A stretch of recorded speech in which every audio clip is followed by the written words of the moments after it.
उन्होंने देखा कि देविका के ससुराल के आदमी औरतों को घर के अंदर नहीं आने दे रहे हैं।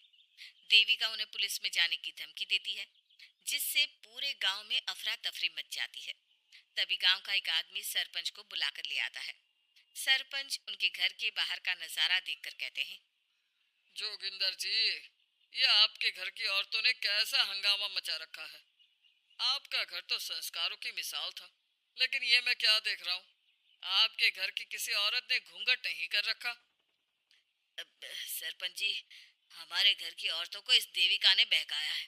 हमने पहले ही इन सबको चेतावनी दी थी कि अगर ये घर से बाहर गई तो हम इन्हें घर में नहीं आने देंगे। अब ये देविका हमें धमकी दे रही है कि पुलिस को बुलाएगी। क्या? पुलिस? इस गांव का बरसों पुराना इतिहास रहा है। इस गांव में कभी पुलिस नहीं आई। गांव के सभी फैसले हमने मिलजुल कर किए हैं। जोगिंदर, तुम्हारे घर का फैसला पंचायत करेगी। सरपंच जी, आपने ठीक कहा। पंचायत दोनों तरफ की बातें सुने और जो भी फैसला पंचायत करेगी वो हमें मंजूर होगा। तो ठीक है, आज दोपहर को सभी गांव की चौपाल पर इकट्ठा होंगे और वहीं तुम्हारे घर का फैसला होगा। सरपंच वहां से चला जाता है। घर के आदमी घर के अंदर जाकर दरवाजा बंद कर लेते हैं और घर की औरतें वहीं घर के बाहर पेड़ के नीचे बैठ जाती हैं। तभी विमला कहती है, देविका बहू, तुम्हें भूख लगी होगी ना? नहीं माँ जी, मुझे भूख नहीं लगी, मैं ठीक हूँ। बहू, तेरा बच्चा छोटा है अभी, तुझे भूखा नहीं रहना चाहिए। वीना, सुजाता, जाओ पास में जो पंडित जी का बाग है ना, वहाँ से कुछ फल तोड़ लाओ। वीना और सुजाता पास के बगीचे से खूब सारे फल तोड़ कर ले आती हैं। सभी औरतें फल खाती हैं। तभी देविका कहती है, आप सब घर से बाहर निकली, घूंघट उतार दिया तो इन मर्दों की इज्जत चली गई, लेकिन हम सब घर के बाहर भूखे प्यासे बैठे हैं। इस बात पर इन अहंकारी मर्दों को शर्म क्यों नहीं आ रही? हाँ देविका, तुम ठीक कह रही हो। अगर हम मर भी जाए ना, तब भी इन मर्दों के लिए इनके बनाए गए नियम कानून ही अहम रहेंगे, हम नहीं। सुजाता भाभी, मुझे तो सबसे ज्यादा सचिन पर गुस्सा आ रहा है। उसने मुझसे लव मैरिज की थी, क्या क्या वादे किए थे कि मेरा साथ कभी नहीं छोड़ेगा, और आज उसने मेरा साथ छोड़ दिया। अपने बच्चे को एक बार भी नहीं देखा उसने। देवी का वो शुरू से ही ना डरपोक रहा है, लेकिन इन सारी बातों को छोड़ो। मुझे तो इस बात की चिंता हो रही है कि पंचायत में न जाने क्या फैसला होगा। पता नहीं वो इंसाफ करेंगे भी या नहीं। वीना दीदी, आपको अभी भी पंचायत से इंसाफ मिलने की उम्मीद है?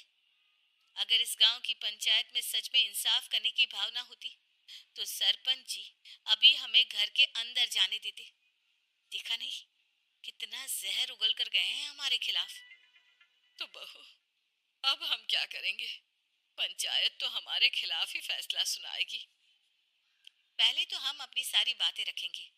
अगर ये लोग नहीं माने तो आपको वही करना होगा जो मैं कहूंगी। लेकिन एक बात आप याद रखना, किसी भी सूरत में हम झुकेंगे नहीं, क्योंकि हम सही हैं। देविका सभी औरतों को समझा रही थी। तभी वहां एक गांव वाला आता है। आप सभी को पंचायत में बुलाया है। उस गांव वाले की बात सुनकर सभी औरतें पंचायत में पहुंचती हैं। वो देखती हैं कि उस पंचायत में सारा गांव इकट्ठा हो गया है। बहुत सारी औरतें लंबे लंबे घूंघट करके वहां आई हुई हैं। तभी पंचायत की कार्यवाही शुरू की गई और घर के आदमियों से पूछा गया कि वो घर की औरतों को घर में क्यों नहीं रखना चाहते। हमारे घर की औरतें ना तो घूंघट उतारती है और ना ही किसी डॉक्टर से इलाज करवाती है, और हमारे मना करने के बाद भी इन सब ने घर से बाहर कदम रखा, हमसे ऊंची आवाज में बात की। हमने इन सबको चेतावनी भी दी, लेकिन इन्होंने हमारी बात नहीं सुनी।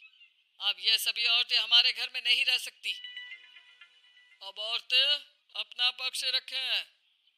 ये कानून की किस किताब में लिखा है कि औरतों को घूंघट करना चाहिए? और अगर मेरे ससुराल की औरतें मुझे डॉक्टर के पास ना लेकर जाती तो ना मेरा बच्चा जिंदा बचता और ना ही मैं। लेकिन दाई अम्मा से हम इलाज करवा रहे थे ना। दाई अम्मा को कुछ समझ में नहीं आ रहा था। देविका का इलाज दाई अम्मा के बस की बात नहीं थी। काफी देर तक दोनों पक्षों में बहस चलती रही। दोनों एक दूसरे पर आरोप प्रत्यारोप लगाते रहे। लेकिन दोनों पक्षों की बात सुनने के बाद पंचायत ने जो फैसला लिया उसके लिए तो देविका पहले से ही तैयार थी। दोनों पक्षों की बात सुनने के बाद पंचायत ने यह फैसला किया है कि सारी गलती महिलाओं की है। अगर वो अपने अपने पतियों से माफी मांग लेती है और वादा करती है कि भविष्य में कभी ऐसी गलती नहीं दोहराएंगी, तो वो घर के अंदर प्रवेश कर सकती हैं। हमें पंचायत का फैसला मंजूर नहीं है। हमने कोई गलती नहीं की जो हम माफी मांगे। और किस बात का वादा करें हम? हमने देविका की जान बचाई है, तो आप हमसे भविष्य में किसी की जान न बचाने का वादा ले रहे हैं क्या? अगर तुम्हें पंचायत का फैसला मंजूर नहीं है, तो तुम सबको घर में नहीं पुरानी हवेली में रहना होगा, जो अब खंडहर बन चुकी है। ये खंडहर तुम्हारे घर के सामने ही है। सरपंच जी, आपका फैसला सही नहीं है। एक बार और सोच लीजिए इस फैसले के बारे में।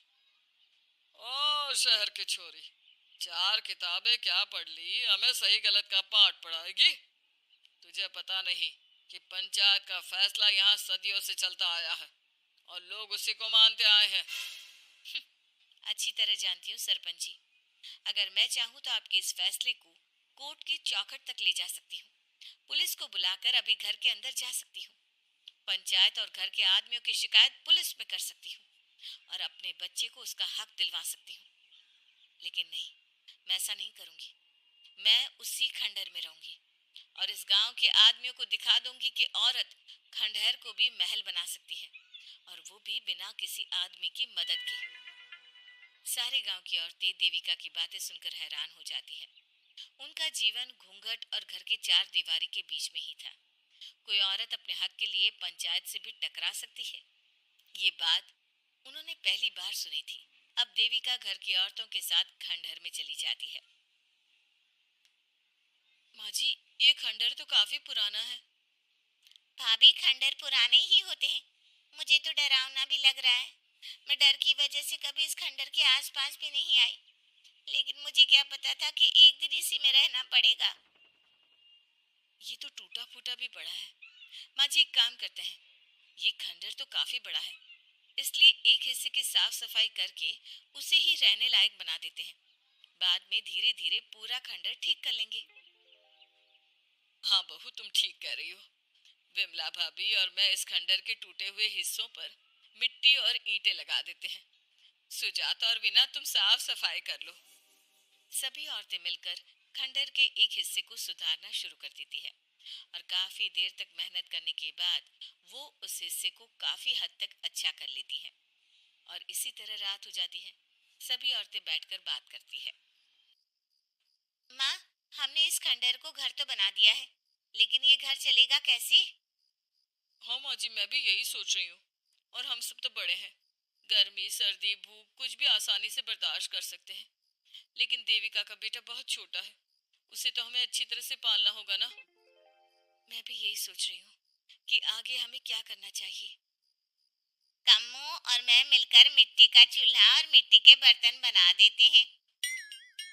कुछ दिन के लिए खाने का इंतजाम भी हो जाएगा, क्योंकि यहाँ पर खेत और बाग बगीचे आसपास ही है, कहीं से कुछ भी ले सकते हैं। पहले आप मुझे ये बताइए कि आप सब लोगों को आता क्या है? मतलब कोई ऐसा काम जिसका आपको शौक हो, जो आपने बचपन से किया हो। बहू, तेरे दिमाग में चल क्या रहा है? माँ जी, बहुत कुछ चल रहा है। बस अब हमारा सारा ध्यान इस बात पर होना चाहिए कि हम अपने लिए अच्छे से अच्छा क्या काम कर सकते हैं। आप सब हिम्मत से और समझदारी से काम लो, फिर देखना हम इस खंडहर को भी महल बना देंगे। इसके लिए सबसे पहले हमें आत्मनिर्भर बनना होगा। देविका सभी को समझा रही थी, तभी उसका बेटा रोने लगा। उसने अपने बेटे को गोद में उठाया और उसे चुप कराने लगी। अब देविका के सामने सबसे बड़ी चुनौती थी कि वो किस तरह से ससुराल की औरतों को आत्मनिर्भर बनाए और किस तरह से अपना घर चलाए। हमारे प्यारे दर्शकों, अब आप बताइए, देविका और घर की सभी औरतों ने अपने पतियों से माफी ना मांगकर सही किया या गलत? क्या उनका खंडहर में रहने का फैसला सही था? अब देविका को क्या कदम उठाना चाहिए, हमें कमेंट में जरूर बताना। हमारी कहानी को लाइक, शेयर और चैनल को सब्सक्राइब करना मत भूलना।